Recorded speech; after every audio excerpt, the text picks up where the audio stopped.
Olá, eu sou o professor Igor, professor de Química aqui do estúdio. E hoje a gente está aí para dar um spoiler do Enem 2018. Pois é, para você já ficar ligeiro no que é que pode aparecer nessa prova de 2018. Bom, Química aparece especificamente no segundo dia do Enem. Você vai ter que esperar um pouquinho, guarda a sua ansiedade para encontrar aí a prova de Química, fica tranquilo. A prova de Química está lá dentro da parte de Ciências da Natureza e suas tecnologias. Ao total, nessa área, nós temos 45 questões, sendo mais ou menos ali umas 15 questões de Química. Fala a verdade, você vai se esbaldar fazendo questões de Química, né?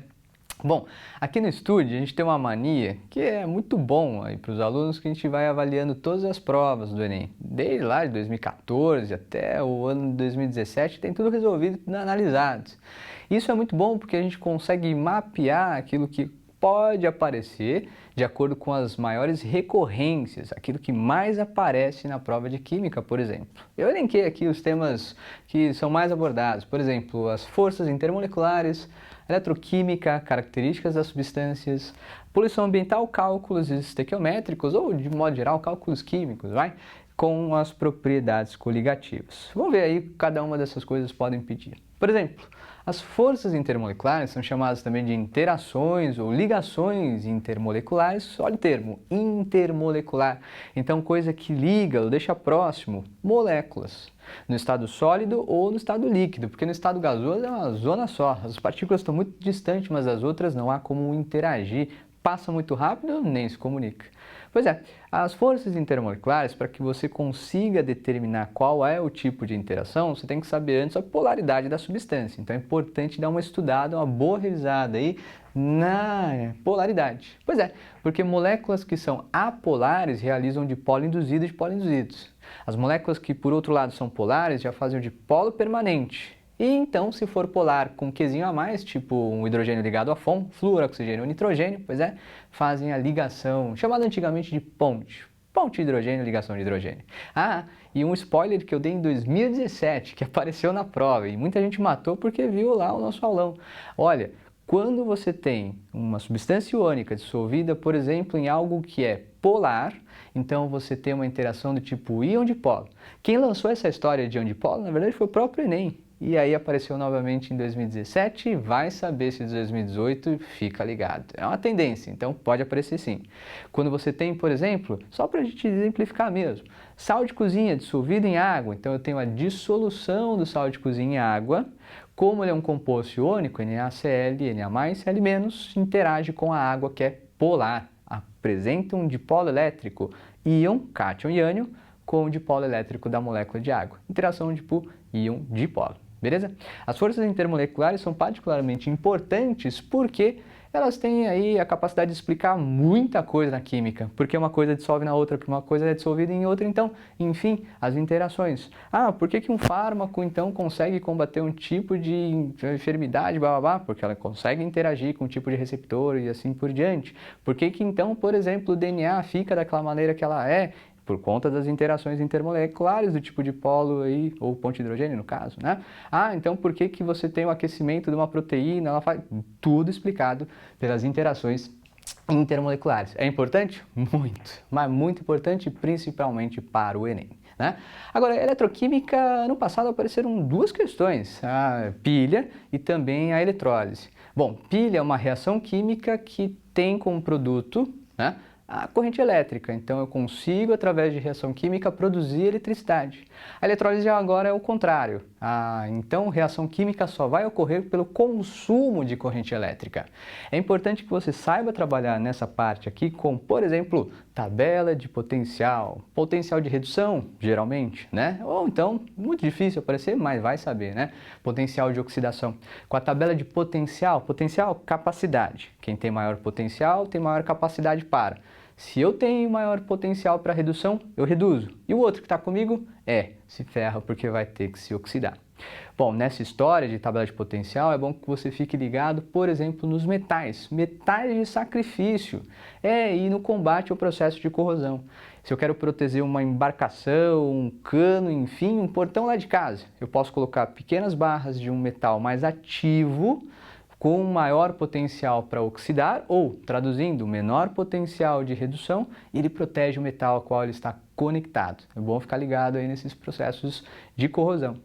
Na eletrólise, é bom que você saiba como uma eletrólise ocorre e para que ela serve. Por exemplo, olha, serve para a produção de alumínio metálico, serve, por exemplo, para eletrorefinamento, olha que termo bonito, eletrorefinamento do cobre.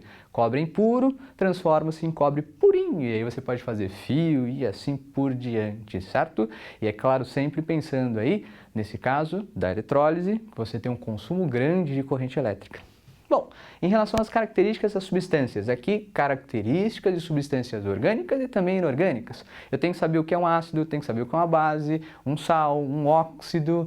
Pois é, todas essas características, não só das substâncias inorgânicas, mas também das substâncias orgânicas. Olha, isso daqui é um sal orgânico, isso daqui é uma base orgânica, é uma base de Lewis, é uma base então de arrênios, não é química orgânica, né? Química inorgânica, claro. A base de Lewis é uma base de Bronsted, enfim, todas essas características. Parece muita coisa, mas dentro do curso a gente vê sempre essas características. E aliás, aqui no estúdio eu sempre falo para você, esse cara reage porque é uma base, reage com uma base porque aquele é um ácido. Então eu já fico sacando essas características aí, certo? É claro que poluição ambiental o Enem sempre gostou.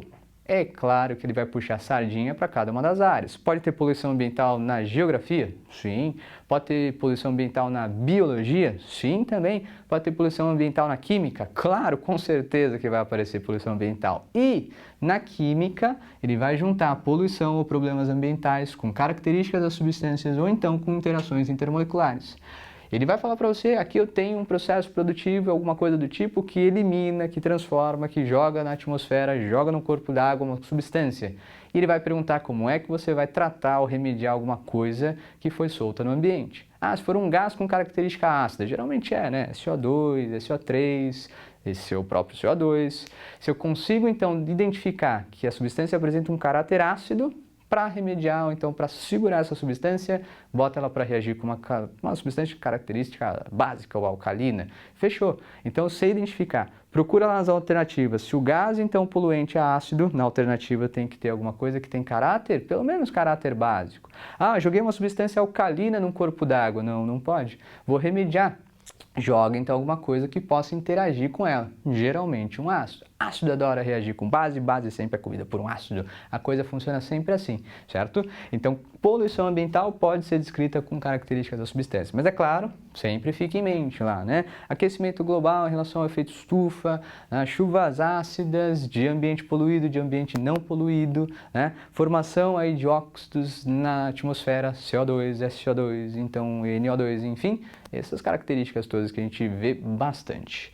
Cálculos. Bom, cálculo sempre aparece. Em relação aos cálculos estequiométricos, você sempre vai ter aí no Enem questões que envolvam rendimento ou então pureza. Quando não são as mesmas questões, as duas informações, a mesma questão. Se for cálculo de pureza, então faz o seguinte, desconta a parte pura que reage antes e depois efetua o cálculo estequiométrico. Agora, se for rendimento, faça todo o cálculo estequiométrico e no final recalcule para o rendimento indicado. Olha, fiz uma reação, ele vai contando, blá blá blá, de 90% de rendimento. Calculou tudo, descontou para 90%, marca a alternativa. Sempre assim. Mas cuidado lá que o Enem gosta de juntar as duas informações. Evidente que ele pode colocar outros tipos de cálculo. Cálculo de concentração, concentração de um poluente na atmosfera, concentração de um determinado fármaco que interage com um determinado órgão, com um determinado, sei lá, ele vai colocar esse tipo de cálculo. Cálculo com mol por litro, em grama por litro, em partes por milhão, ou então, como apareceu aí, cálculo, por exemplo, envolvendo substâncias ou então elementos radioativos. Como ele falou, a datação de fósseis, né, através do carbono 14, é sempre tendência também à radioatividade. Lá você tem que ter, então, o entendimento de alguma coisa em relação a cálculo. É claro que envolve aí conceitos químicos, mas um pouco de cálculo você vai ter que manjar, mas é bem tranquilo. Propriedades coligativas é uma coisa que vem aparecendo. No passado foram duas questões de osmose e então nesse caso, osmose reversa ou pressão osmótica, né? Então é importante que você saiba aí determinar o que é osmose, que você estuda tanto aqui na química como também lá na biologia. e o processo aí de osmose reversa, que é utilizado, por exemplo, para que você consiga água potável através de água salobra, água que tem uma grande quantidade de sais, que pode vir do mar ou então embaixo da terra, certo? Então cuidado com essas características aí, propriedade coligativa é uma aposta para 2018, vai saber, beleza? Cara, então esses são os tópicos mais recorrentes, não só na prova do ano anterior, 2017, mas como também nas outras provas aí anteriores do Enem. Em relação às questões de química, são questões que eu particularmente acho muito semelhantes às questões da FUVEST. Pois é, claro, se assemelha ali com a FUVEST, com a Unesp, digamos os grandes vestibulares clássicos que a gente sempre teve. Então são questões que não trazem mais aquele texto tão grande, são textos um pouco mais concisos, ali um pouco mais diretos e retos ao tema. Tá? Então isso é mais legal, porque você consegue ler rápido, já consegue interpretar e matar a questão, beleza?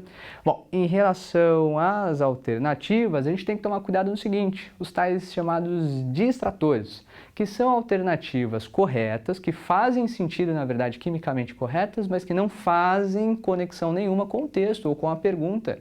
E às vezes a galera olha e fala assim, isso daqui faz sentido. Claro que faz, eu já ouvi falar nisso. Sim, e é verdade, mas na pergunta dele não tem nada a ver. Não marque. Eles gostam muito de fazer esse tipo de coisa. Ah, e mais, viu?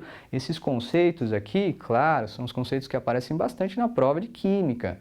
Mas não quer dizer que dentro dessas 15 questões você não pode ter uma mescla ali, né? Você pode ter coisas envolvendo biologia, coisas envolvendo geografia, história, por que não? Então saiba que você pode ter aí questões interdisciplinares. Mas, com esses tópicos aqui, né? Sabendo aí o padrão da prova, eu acho que a gente consegue matar muito bem, principalmente a prova de química, certo? Então, cara, 2018 é nosso. A gente consegue aí um notão no Enem e tão sonhada vaga. Conto com você. Um abraço. Estude.